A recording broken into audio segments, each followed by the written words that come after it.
Bismillahirrahmanirrahim. I'm making this informative video on the topic Khulla and divorce, which is a very crucial issue nowadays, and the number of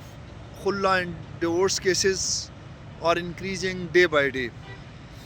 جیسا کہ آپ سب کو معلوم ہے کہ آج کل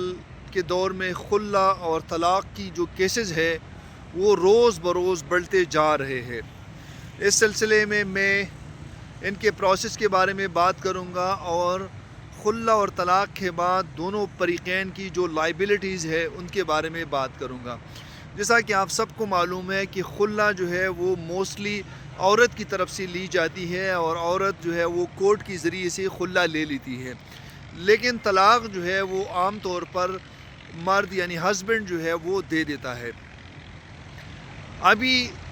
اگر ایک خاتون جو ہے نا وہ اپنے ہسبینڈ سے خلا لے لیتی ہے تو وہ خاتون پابند ہے کہ جو ڈاور اماؤنٹ ہے، جو مہر کا جو رقم ہے جو اس خاتون نے لی ہے، خواہ وہ سونا ہو، پراپرٹی ہو یا کیش کی صورت میں ہو، تو وہ خاتون پابند ہے کہ خلا لینے کے بعد وہی ڈاور اماؤنٹ جو ہے اپنے ہسبینڈ کو واپس کرے. لیکن اگر ہسبینڈ جو ہے وہ طلاق دے دیتا ہے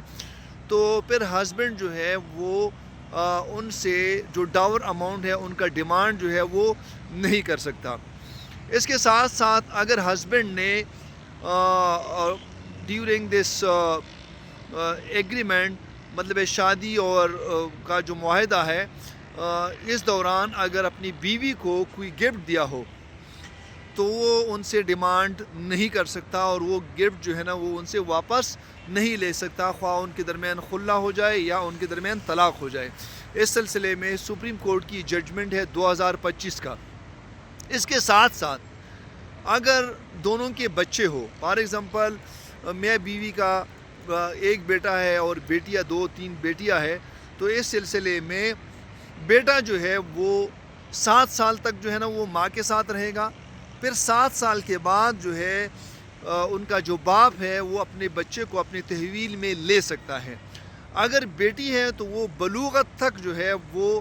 ماں کے ساتھ رہے گی اور پھر اس کے بعد جو ہے وہ سچویشن پر ڈپینڈ کرتا ہے، تو اس کے بعد جو ہے نا ان کی تحویل جو ہے وہ باپ کی طرف جو ہے نا وہ کنورٹ ہو جاتا ہے. لیکن ابھی سوال پیدا ہوتا ہے کہ اس پروسیس کے دوران جو مینٹیننس ہے، جو نان و نفقہ ہے بچوں کا، وہ کون دے گا اگر دونوں کے درمیان علیحدگی ہو چکی ہے.